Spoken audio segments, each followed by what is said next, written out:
Let's now welcome the Minister, Mr. Pralhad Joshi, and I'd like to invite Hina on stage for this session.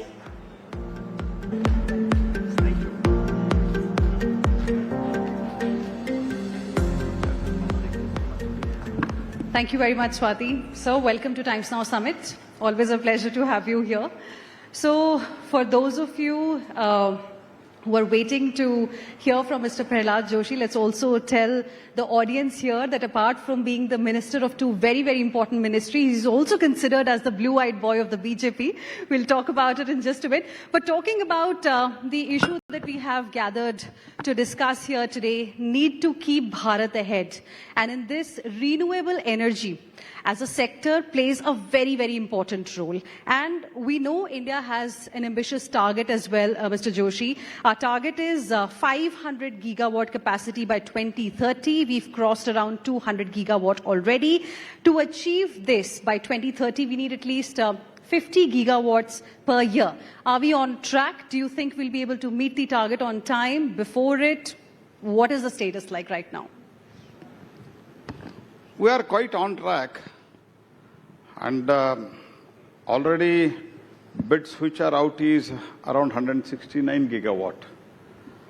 And you said we have crossed 200 gigawatt. It is not so. We have crossed 223 gigawatt as of now, non-fossil fuel, and 103 gigawatt of the solar energy, nearly about 50 gigawatt of the wind, and we have also moved with viability gap funding as far as this offshore wind is concerned.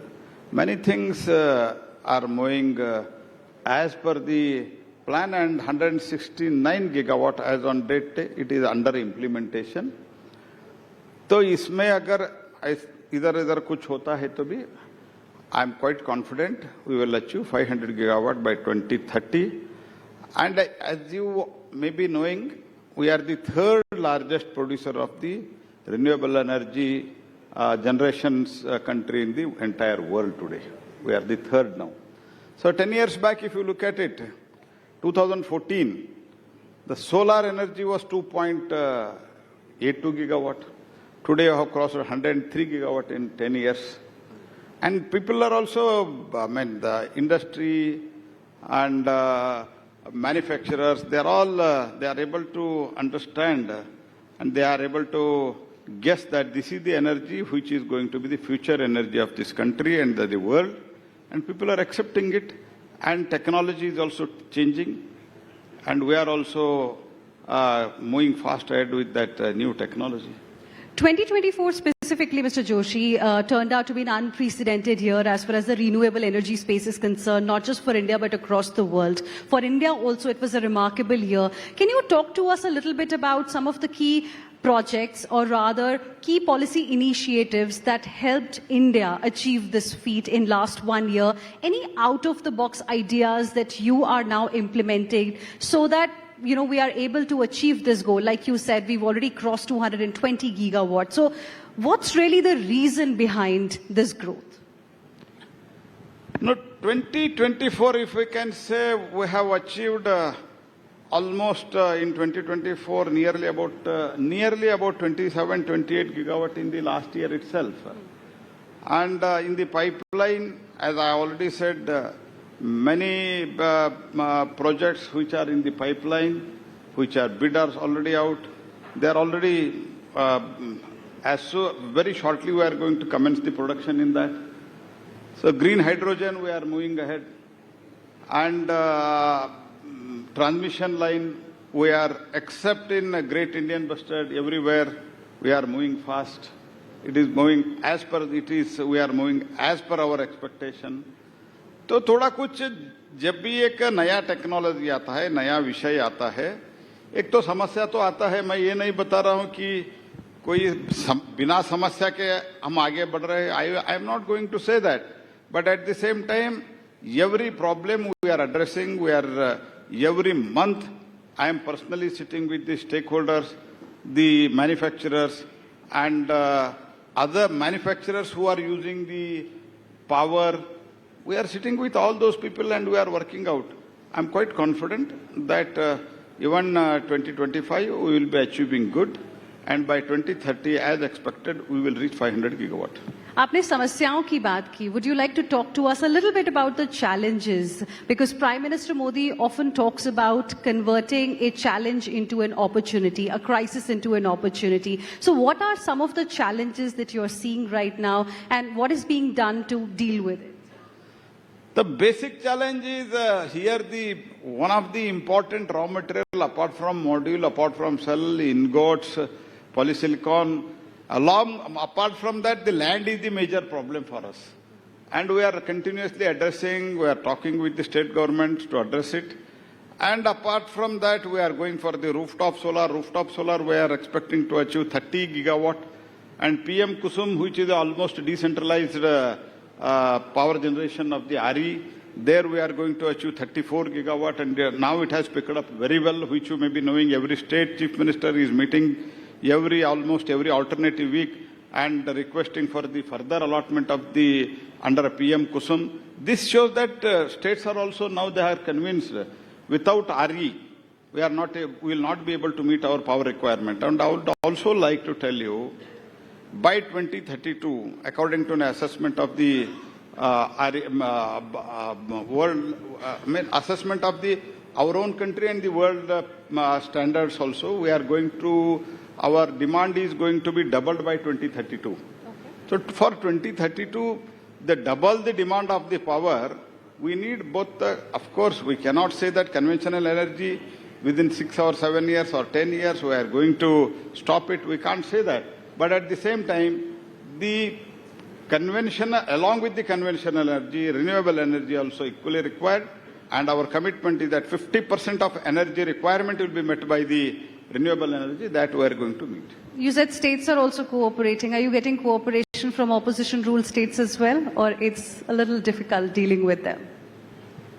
Some of the states, they are not able to understand. I don't want to name any state, but many other states, there are not only BJP or India ruled, opposition ruled states also, they are cooperating, they are doing well. Recently, Telangana Chief Minister, because they did not do well all these years, we have withdrawn their allotment, and he came and met me and he requested within 6 months we are going to see that it is progressed well, kindly re-allot it.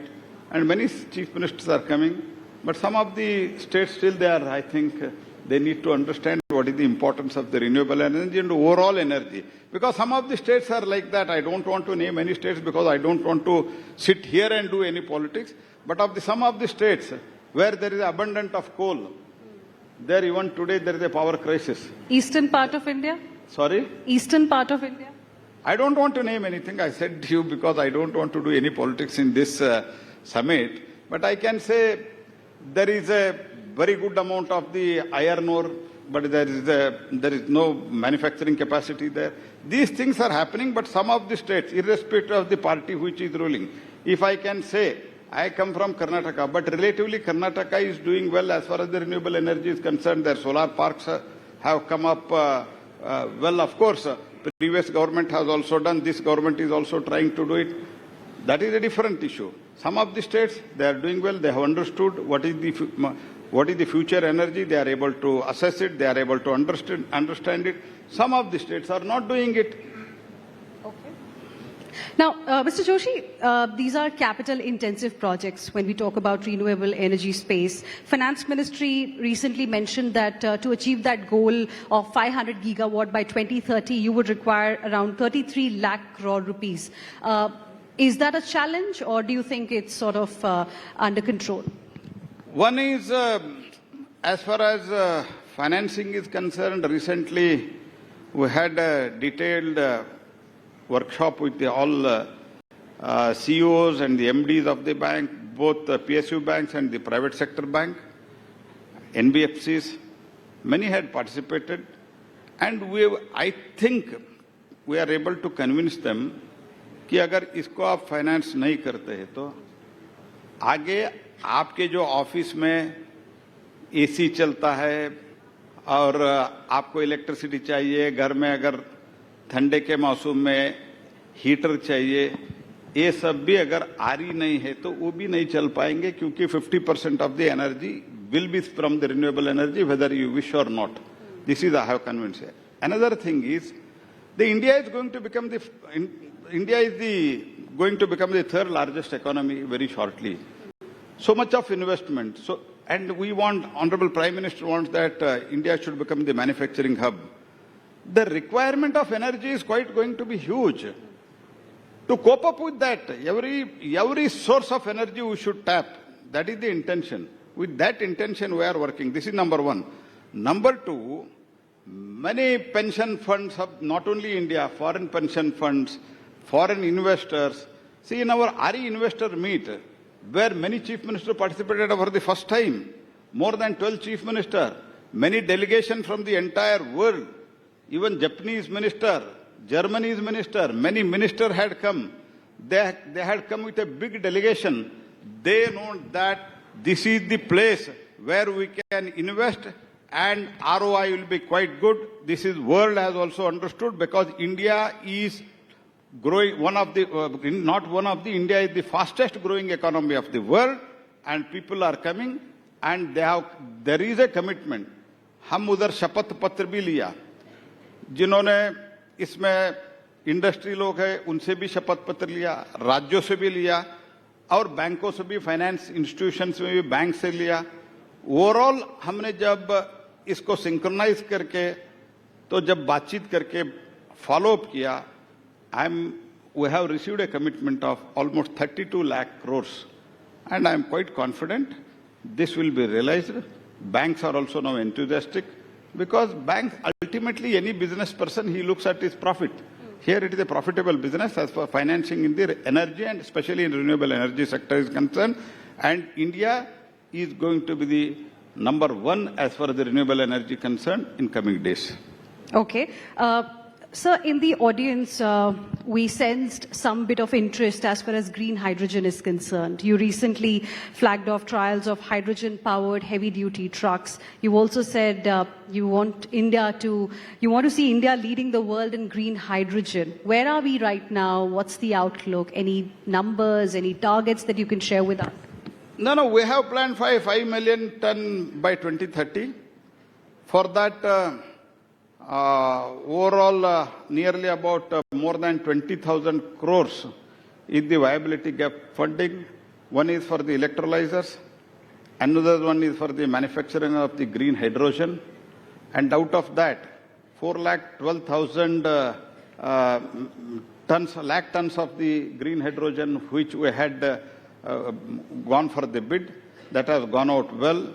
Bids have been already finalized. And out of that, more than 12,000 metric ton, it has been, we have an MOU with the other countries, the foreign countries, for the export of the green hydrogen. That is its derivatives. We cannot transport the green hydrogen, which we know all very well. We have to transport the derivatives. But as far as green ammonia is concerned, that is almost 50% of the whatever we have allocated in our PLI. That has been accepted. There is a MOU with us today for the purchase of this green hydrogen. Okay. Now, among many hats, like I mentioned in the beginning itself, you also wear the hat of Minister of Consumer Affairs, Food and Distribution. And before I talk to you about what's keeping you busy in that ministry, I want to ask you, which portfolio do you like more? Which one is more challenging? Renewable energy or this one? See, if I can say, I have come to political field accidentally. So I have not come with a choice. First of all, I would like to tell you. मैं तो पहले संघ में काम करता था. बाद में हमने a flag movement में भाग लिया, which was of course very, very non-political. Then I became MP in 2004, most unexpectedly. Then 2019, I became MP because 2014 I was state president of the party. 2019, I became first time MP. At that time, I was not knowing what is coal, what is mining. But everybody in the sector, in the thermal sector, they say that whatever under the guidance of the Prime Minister, whatever the changes we brought, reforms we brought, that is remarkable. Today, there is no shortage of coal. That we did it. Whatever Prime Minister assigns me job, I will do with utmost confidence and utmost passion, and we will achieve the target, whatever is decided by the country and the Prime Minister. Interesting. You said accidentally you entered into this field. So how did that accident happen? Because I remember 1996 was when you made your debut in electoral politics from Karnataka.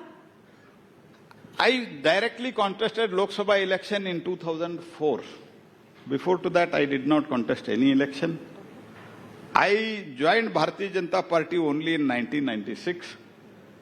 I participated in agitation when there was a Lal Chowk where the Honorable Murli Manohar Joshi wanted to hoist the national flag, where there is a lot of opposition.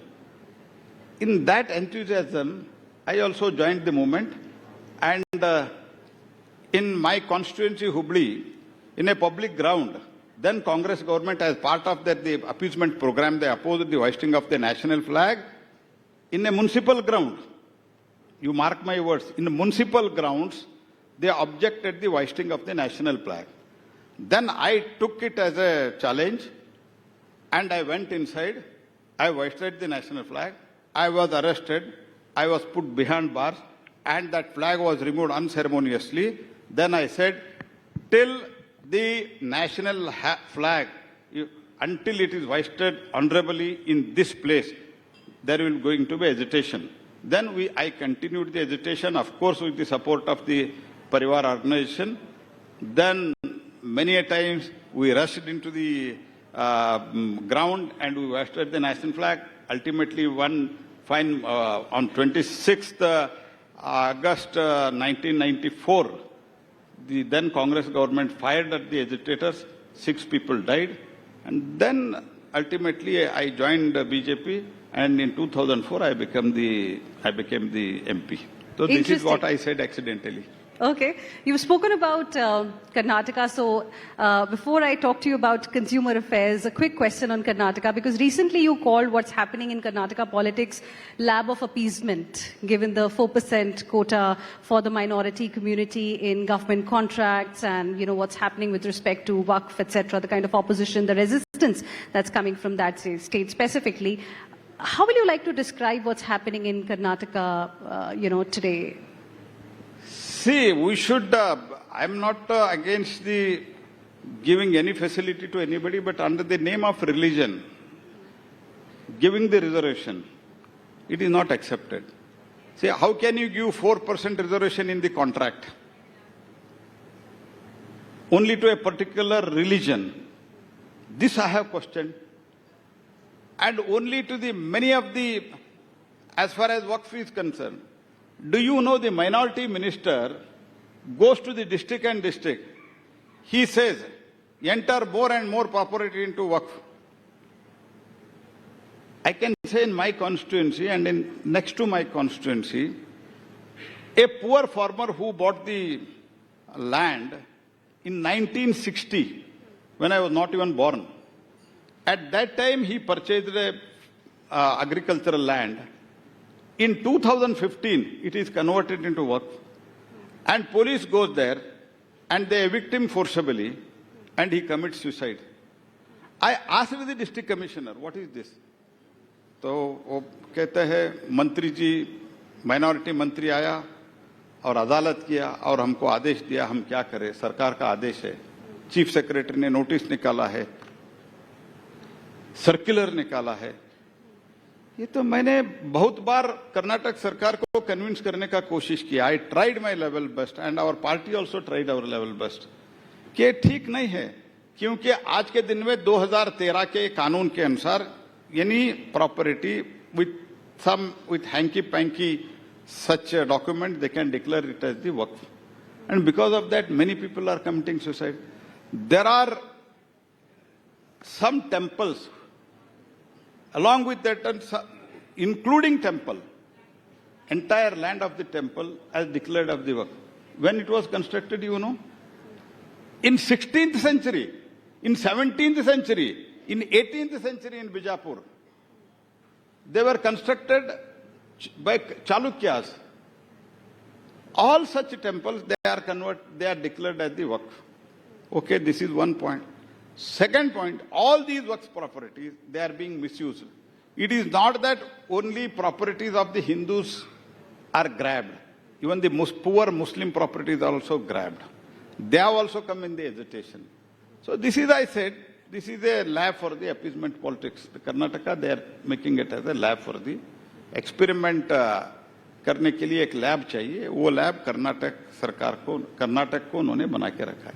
If you are aware of the problem, what are you doing to solve this? Of course, we know we have Waqf Amendment Bill that is also likely to be tabled in the Parliament after the JPC submitted its report. 1 week is left for this ongoing Parliament session to get over. Are we likely to see that coming in the Parliament in the next 1 week? What will you say to the kind of opposition that has come, especially for the way in which this Waqf Amendment Bill is being brought by the BJP, as many are calling it, and on the issue of 4% minority quota, since on the basis of that you called Karnataka a lab of appeasement, how do you plan to fight it? Do you plan to, perhaps launch some kind of agitation, take it to the court of law? What is it that you're planning to do as a party?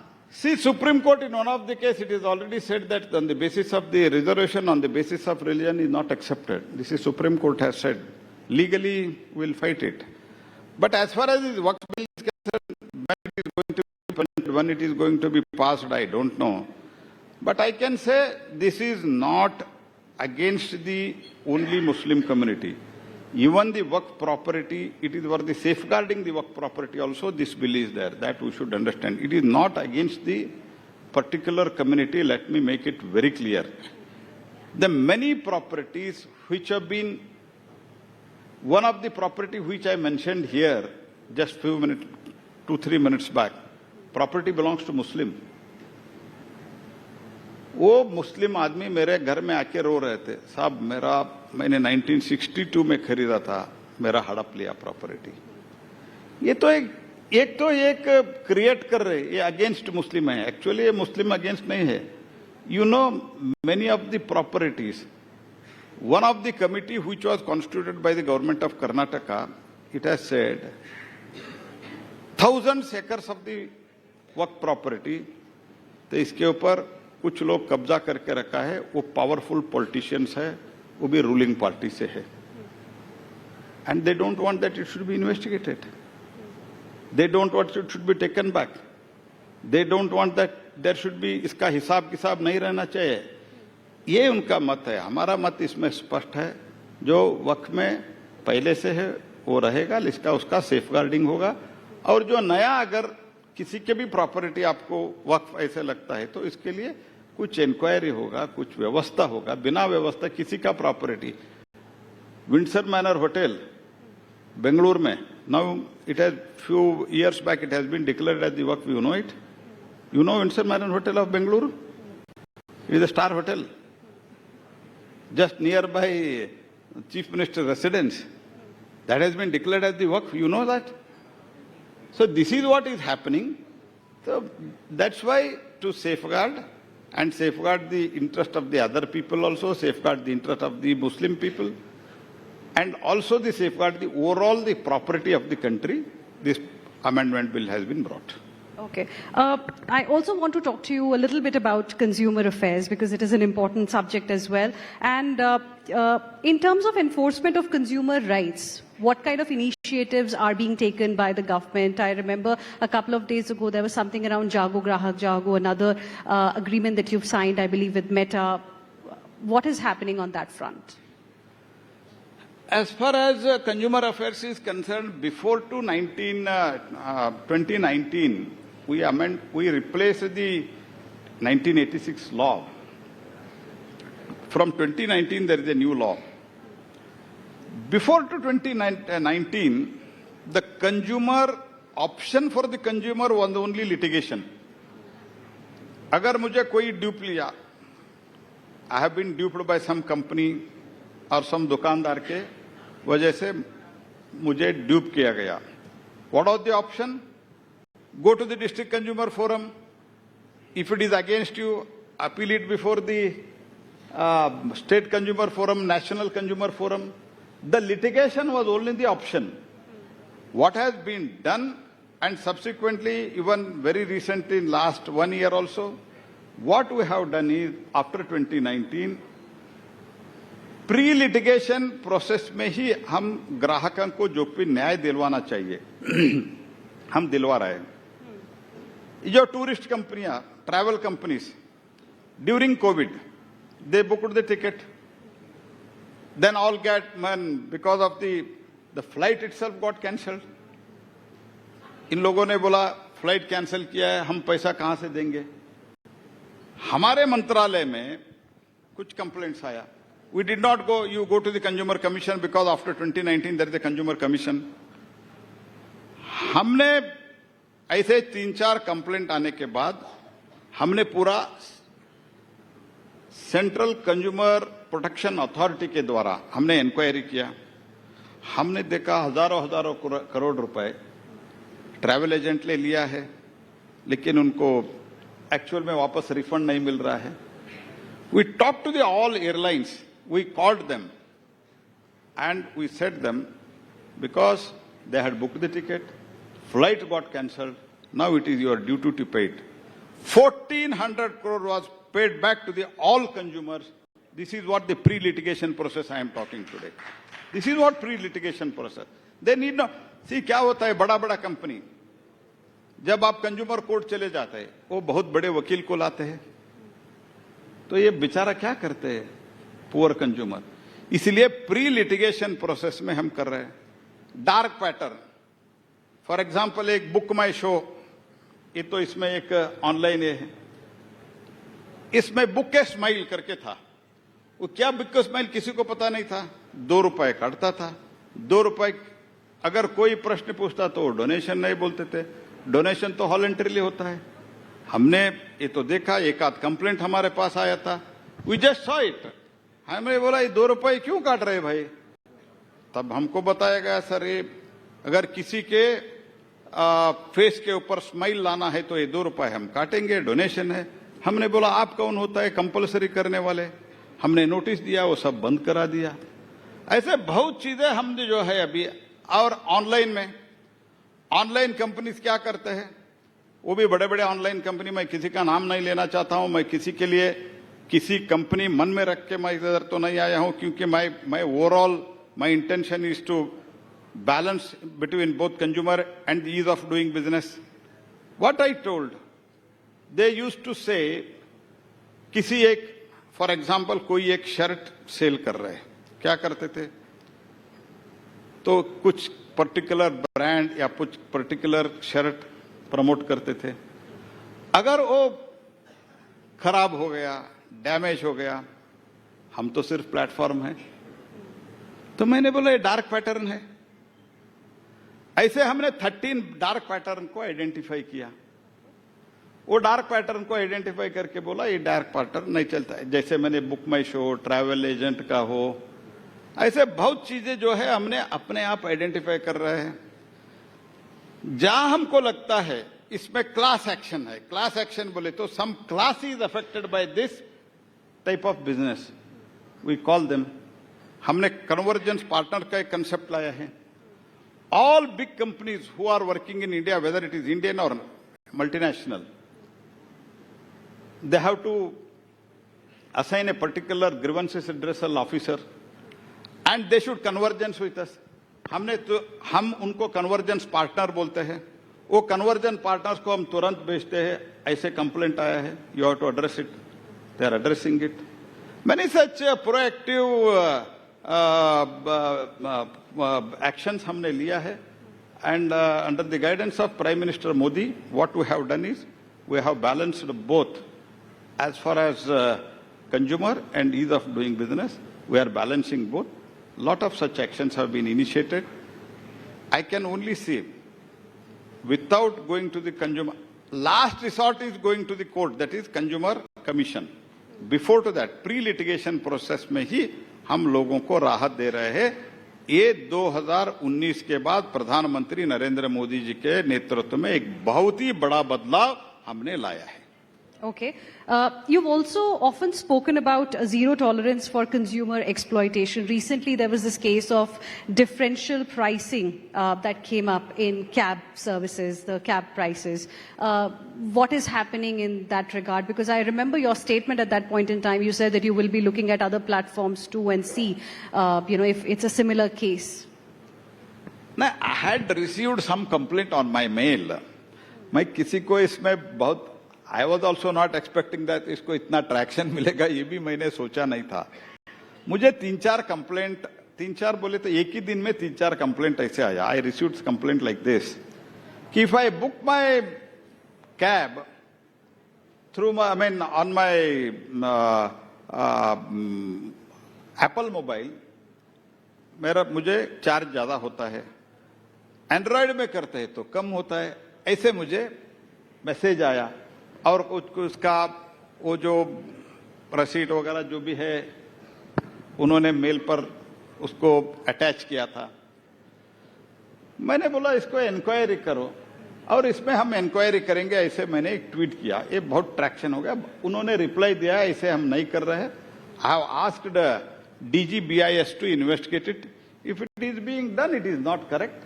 We have asked them, we don't want to, unless otherwise, वो अगर really corrective measures लेते हैं तो, और वो really नहीं कर रहे तो इस सरकार में किसी को हरासमेंट भी नहीं होगा.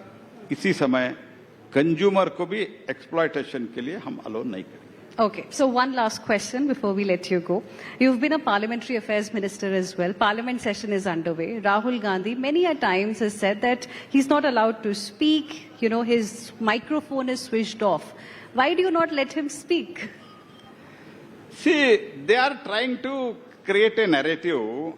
I am telling, I am here in this Lok Sabha from 2004. This is my 5th term. Mic off on जब स्पीकर परमिशन देता है तब भी होता है जी. Your mic will never be on unless speakers give you the permission. Permission के साथ, नोटिस के साथ आप बात करते हैं तो you are allowed. If it is not so, it is not allowed. It is a simple process. और कभी कब तो हम कोई भी नोटिस भी नहीं देते हैं. आप मुझे ये बताओ, शुरुआत के 2 सप्ताह वो सेशन ही नहीं आए हैं. सेशन में leader of the opposition, I have seen many leader of the opposition. I have seen Advani ji, I have seen Sushma Swaraj, I have seen Kharge ji. वो इसका वेस्ट बंगाल का था ना पहले कांग्रेस ग्रुप लीडर अधीर रंजन चौधरी, पूरा दिन भर बैठते थे. जब पार्लियामेंट शुरू होता था हम भी, when I was a first time MLA, I used to cancel all my programs and there sit to be in the parliament to speak. ये कहाँ रहता है? पार्लियामेंट में आता नहीं है, नोटिस देता नहीं है, नोटिस लिखता नहीं है, और बाद में बोलता है स्पीकर से परमिशन मांगता नहीं है. बाद में बोलते हैं हमको बोलने के लिए परमिशन नहीं देते हैं. कितने बार बोला है, कितना भाषण आप भी देखे नहीं होंगे. तो लेकिन ये तो नैरेटिव सेट करने का कोशिश करते हैं, लेकिन ये बिल्कुल गलत है. सिस्टम यही है, जब स्पीकर या चेयरमैन परमिशन देते हैं तो उसके लिए नोटिस देना पड़ता है. तो कुछ सिस्टम है पार्लियामेंट में, कुछ मर्यादा है, वो मर्यादा तो पालन करना है. तो कल भी क्या हुआ आपने देखा है. Is it the proper behaviour in the house when house is functioning? और बाद में बोलते हैं हमको बाद में बोलने के लिए नहीं दिया. ये क्या बोलने के, इसके लिए जब स्पीकर ने कुछ बोला डेकोरम रखो, उसके लिए मैं रिएक्शन देता हूं ऑन द फ्लोर. हमारा माइक ऑन नहीं हुआ, और जब 1 बज रहा था लंच के लिए स्पीकर ने उसको एडजर्न कर लिया 1 घंटे के लिए. तो मुझे बात न करने के लिए ही एडजर्न किया. ऐसे बोलने का क्या तरीका है जी? ये तो there is a childishness. I don't want to say anything more on this. All right, Mr. Pralhad Joshi, thank you very much for speaking with us. Wonderful chatting with you. Thank you so much.